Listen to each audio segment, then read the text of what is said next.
नमस्कार, मैं जयप्रकाश आचार्य अभी क्लास 9 के लिए विषय फिजिक्स लेकर उपस्थित हुआ हूँ। टॉपिक है मोशन, स्पीड एंड वेलोसिटी। इस हेडिंग पर हम लोग चर्चा करेंगे कि किसी ऑब्जेक्ट का स्पीड और वेलोसिटी क्या है, क्या डिफरेंसेस हैं और इसका क्या यूज है। स्पीड, वस्तु how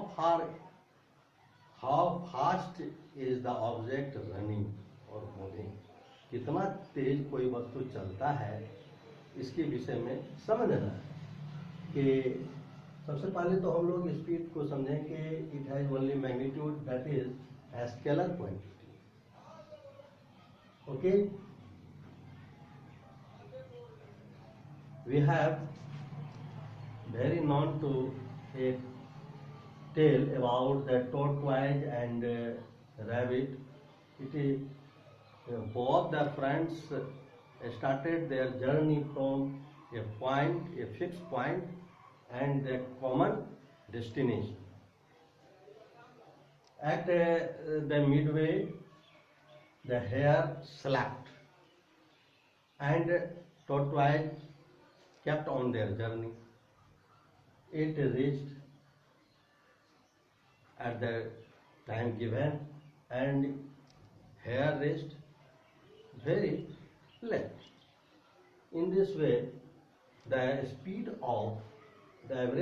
of hare is so slow than the tortoise.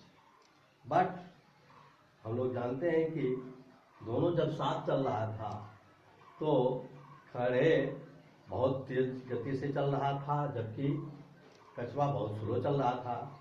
इस प्रकार हम लोग स्पीड को और विस्तार से समझना होगा।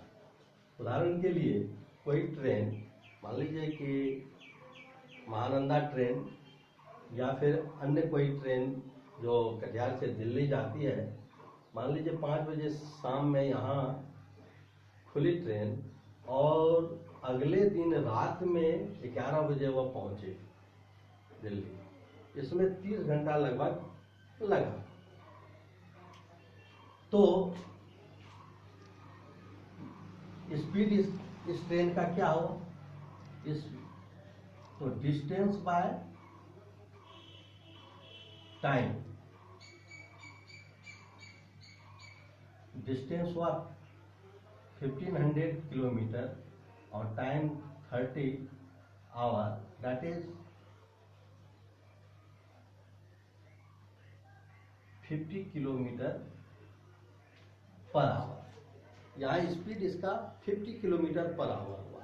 लेकिन अगर हमको ये पूछा जाए कि उस ट्रेन का 8 बजे क्या स्पीड था या फिर 9 बजे क्या स्पीड था या 12 बजे रात में क्या स्पीड था, तो इस पर हम बताना कठिन होगा।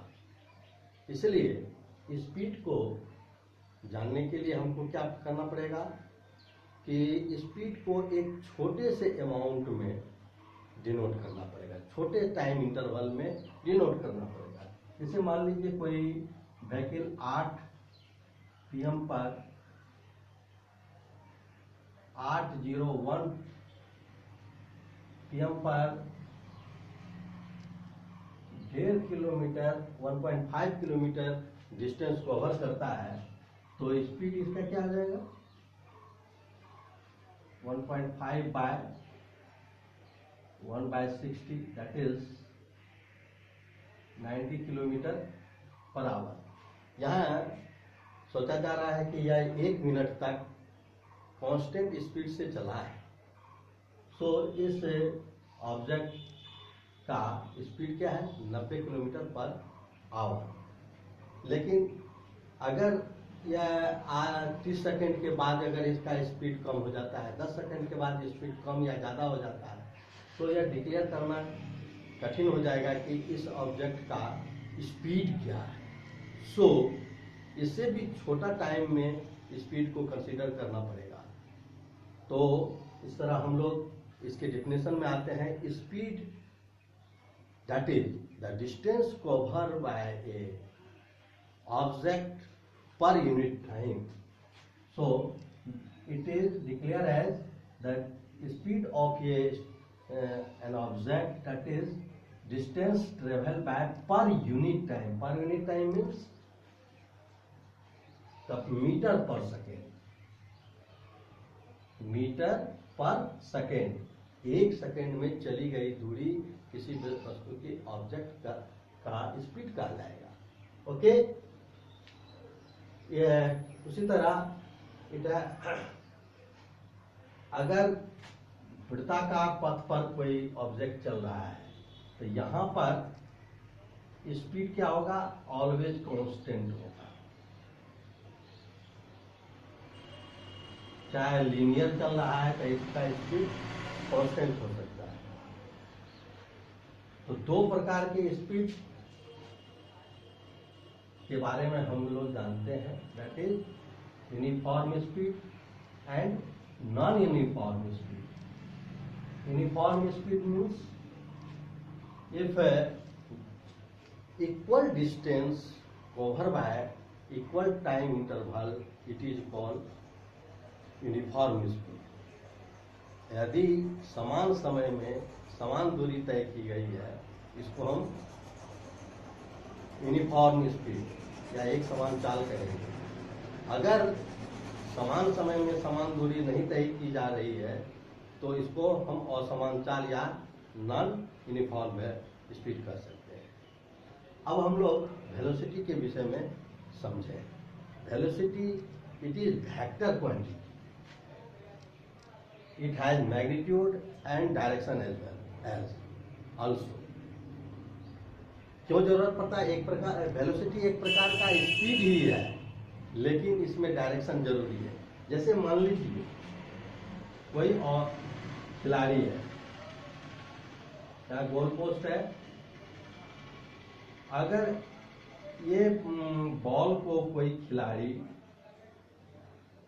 मारता है और इस ए से 1 मिनट में 5 metre per second 5 metre per second से यह चल रहा है, तो 1 मिनट में यह कितना चलेगा? लगभग 300 मीटर तय कर लेगा.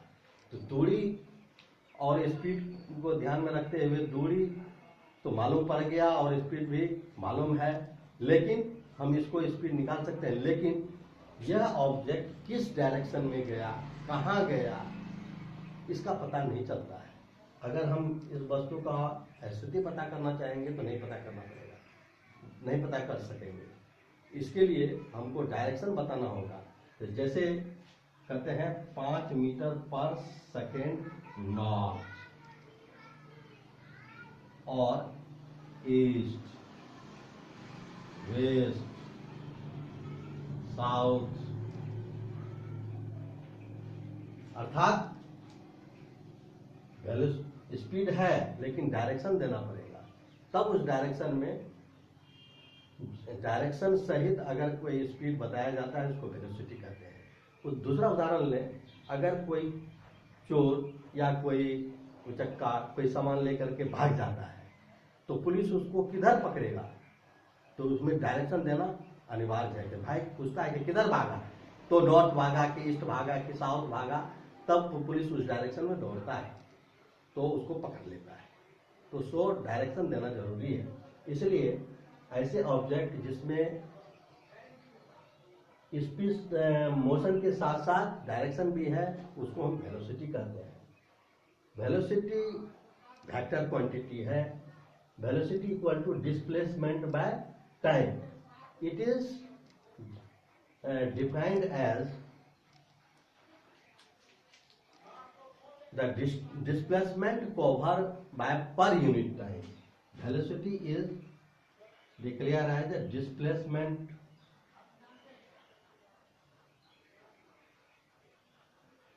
per unit time.